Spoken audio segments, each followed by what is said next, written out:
Put the camera away, Ed. Come on. Put the camera away. Hello, party people. It's me, Steady Eddie from the YouTube, with a discussion video today. This is a topic that comes in and out of sort of the zeitgeist discussion intermittently, and it's about overland content and whether it's too easy in the Elder Scrolls Online. Now, usually for these kind of videos I'll wear a suit to demonstrate my intelligence, of course. Today I haven't got a suit, but instead I've got a smoothie. It's a banana oat smoothie. It's got some cinnamon in, some sugar, obviously some milk to make it smoother. I'm hoping this will help with my brain power. Who would argue with a man who's drinking a smoothie? So let's get into the video, and I have to do all the YouTube stuff, so if you enjoy the video, please leave a comment, like, subscribe, yada yada. You've heard it all before. Let's go. So, on the 22nd of March, a guy by the name of Andrew, big up Andrew,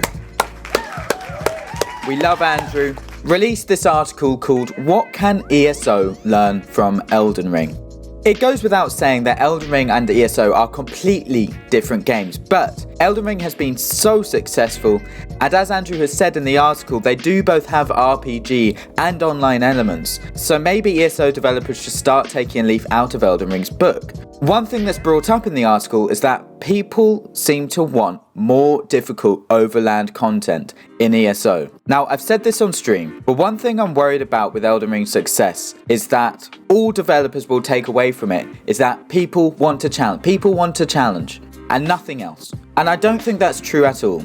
A lot of people, including myself, play games when they get home from work as a way of relaxing. They play games as a way of relaxing. And although I love Elden Ring, and I think it's a phenomenal game, I'm not always in the mood for it, because sometimes I just want to switch off and relax, and I don't want there to be a point in the future where every single game I play is just monstrously difficult, because Elden Ring's so hard, everyone clearly just want hard. The reason Elden Ring being difficult makes it such a better game is because it forces the player to slow down and interact with the environment, to take in the sights and the sounds, to listen to the music, to think about the story and the atmosphere of the game. The fact that Elden Ring has this beautiful atmosphere, world and story along with the challenge is what makes it successful. Having said all this, ESO also has this beautiful atmosphere and world. If you slow down and take everything in, the music and world building is phenomenal. The questlines have really good stories, but unfortunately it's so easy to be taken out of the immersion by how easy the questing is. You don't slow down and feel this grand sense of adventure because of how quickly you can just plow through everything. I mean, here I am killing a delve boss. It's taken me no time at all, and I haven't had to think about anything. I'm rushing through every delve and quest without really taking in the atmosphere, because I don't have to.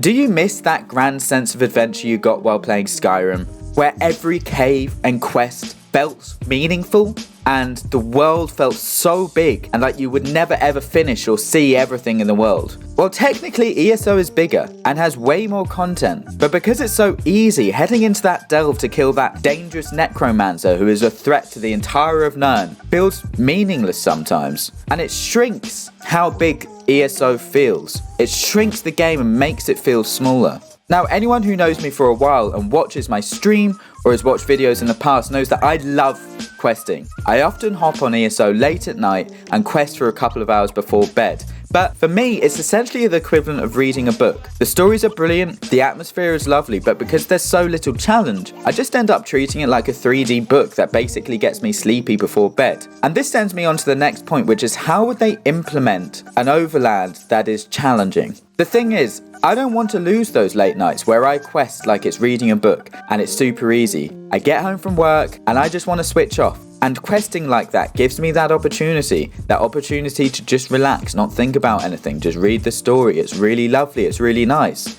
And there is also questions about accessibility, and also the massive amount of people right now who mainly and only do overland questing, and you don't want to force them out the game with this random change that certain people are asking for. However, being able to have some kind of toggle or another instance in the game that is significantly harder so you can switch between the two would elevate my experience of the game massively. I want to get the same feeling that I get off of Elden Ring when I finally kill that boss and I can finally get to the next bit of the story and it feels like the necromancer that's a threat to the entire of Nirn actually feels like a necromancer that's a threat to the entire of Nirn. It would give me a connection to the game and to the game world that I don't think I could achieve in the game how it currently is. The problem is implementing this even possible at this point? There's so much content. Would they have to overhaul the entire game?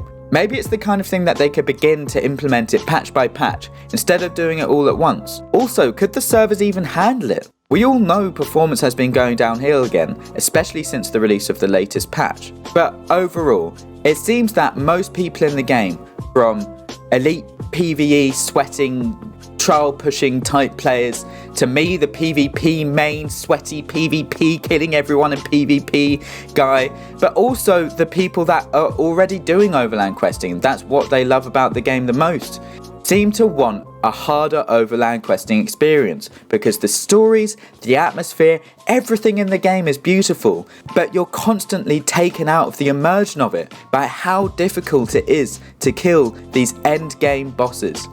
Let me know what you think, whether it's a good idea or a bad idea. Let me know anything you want. Tell me what you had for breakfast. How was walking your dog today? I don't have a dog, so I have to live vicariously through you. And have a wonderful day, and I'll see you next time. Like and subscribe, please. Please, I need you to like and subscribe, please. I'm begging you. I'm begging you.